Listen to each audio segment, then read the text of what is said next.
हिंदू धर्म में यमराज को मृत्यु के देवता माना गया है।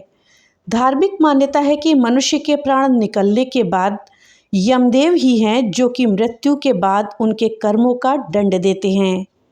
मृत्यु के देवता से सभी डरते हैं, लेकिन पौराणिक कथाओं के अनुसार एक व्यक्ति ऐसा भी हुआ है जो मृत्यु के देवता से बिल्कुल भी नहीं डरा। वो जब यमराज के दरबार में पहुंचा तो अपने जीवन काल में हुई घटना के लिए यमराज को ही दोषी बना दिया। तो दोस्तों चलिए जानते हैं कि कौन था वो व्यक्ति जिसने यमराज को श्राप दे दिया था और फिर यमराज को धरती पर मनुष्य के रूप में उसके कारण जन्म लेना पड़ा। इस जानकारी के लिए वीडियो में हमारे साथ अंत तक बने रहिएगा, जिससे कि आपको सही और सटीक जानकारी प्राप्त हो पाए।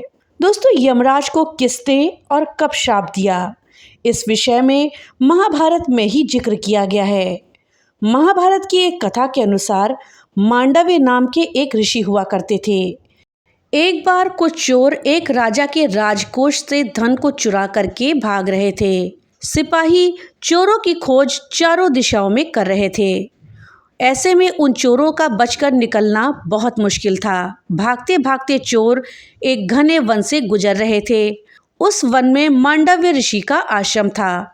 घबराहट में चोरों ने चोरी किया हुआ सारा धन उस आश्रम में छिपा दिया और वहां से भाग गए। राजा के सैनिक पीछा करते हुए मांडव्य ऋषि के आश्रम में पहुंचे। काफी खोजबीन करने पर चोरी किया हुआ धन उस आश्रम में मिल गया। सैनिकों ने ऋषि को ही चोर समझ लिया। वे उन्हें पकड़ करके राजा के पास ले गए।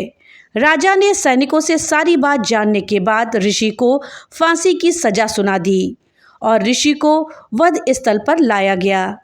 ऋषि वहीं मंत्र जाप करने लगे। राजा के कर्मचारियों ने उन्हें फांसी पर लटका दिया, लेकिन आश्चर्य की बात तो तब हुई जब फांसी पर लटकाने के बाद भी ऋषि के प्राण नहीं निकले। जब काफी देर हो गई तो सैनिकों को भी आश्चर्य हुआ कि फांसी पर लटकने के बाद भी ऋषि के प्राण क्यों नहीं निकल रहे हैं।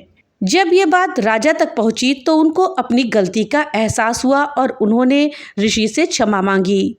ऋषि ने राजा से कहा, राजन, मैं तुम्हें तो क्षमा कर दूंगा, लेकिन यमराज को क्षमा नहीं करूंगा कि निरपराधी होते हुए भी मुझे मृत्यु दंड दिया गया। इसके लिए मैं यमराज को अवश्य दंड दूंगा। इधर ऋषि अपने तपोबल से यमराज की सभा में पहुंच गए। उन्होंने यमराज से पूछा कि जब मैंने कोई अपराध ही नहीं किया तो मुझे मृत्यु दंड का कष्ट क्यों भोगना पड़ा। क्रोध से तमतमाए मांडव्य ऋषि को देखकर यमराज भी डर गए। उन्हें लगा कि ऋषि कहीं क्रोध में आकर के उन्हें श्राप न दे दे। यमराज ने ऋषि से कहा, आपने बचपन में एक तितली को कांटा चुभाया था, उसी पाप के कारण आपको ये दंड मिला। इस पर मांडव्य ऋषि ने कहा कि शास्त्र के अनुसार यदि कोई मनुष्य अज्ञातवश पाप करता है तो उसे स्वप्न में दंड दिया जाना चाहिए। तुमने मुझे शास्त्र विरुद्ध दंड दिया है, इसलिए मैं तुम्हें श्राप देता हूँ कि तुम मनुष्य योनि में दासी पुत्र के रूप में जन्म लोगे।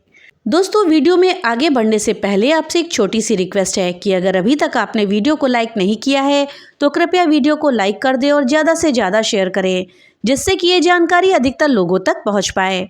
और हाँ, अगर चैनल पे पहली बार आए हैं तो कृपया चैनल को सब्सक्राइब कर दें और बेल आइकन दबाना ना भूलें, जिससे कि मेरी वीडियो सबसे पहले आप तक पहुँच सके। तो चलिए वीडियो में आगे बढ़ते हैं। ये तो थी जानकारी यमराज जी को मिले हुए श्राप के विषय में। अब आइए जानते हैं कि यमराज जी का जन्म श्राप के फलस्वरूप कब और कहाँ हुआ। दोस्तों, महाभारत में ही एक कथा है कि चित्रांगद और विचित्र वीर की असमय मृत्यु हो जाती है। ऐसे में समस्या आती है कि कुरु वंश का उत्तराधिकारी कौन बनेगा। इसके समाधान के लिए सत्यवती अपने दोनों बेटों की पत्नियों अंबिका और अंबालिका को अपने ऋषि पुत्र व्यास के पास संतान प्राप्ति के लिए भेजती हैं। दोनों के ऋषि व्यास के साथ हुए संसर्ग की स्थितियों के कारण ही एक का पुत्र अंधा और एक का पुत्र रोगी हुआ। जब सत्यवती को इस बात का पता चला तो उन्होंने बहुओं को फिर से व्यास के पास जाने के लिए कहा। इस बार अंबिका और अंबालिका ने अपनी जगह एक दासी को भेज दिया।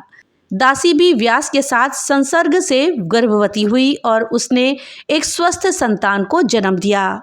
ये संतान विद्वान और हर तरह से योग्य थी। दरअसल ऋषि मांडव्य के इसी श्राप के कारण यमराज ने महात्मा विदुर के रूप में जन्म लिया। विदुर कोई और नहीं बल्कि श्राप के कारण मनुष्य के रूप में जन्मे स्वयं यमराज थे। तो दोस्तों, ये थी जानकारी यमराज जी को मिले श्राप और महात्मा विदुर के जन्म की कथा। दोस्तों, इस विषय में आपकी क्या राय है, हमें कमेंट बॉक्स में लिख करके जरूर बताइएगा।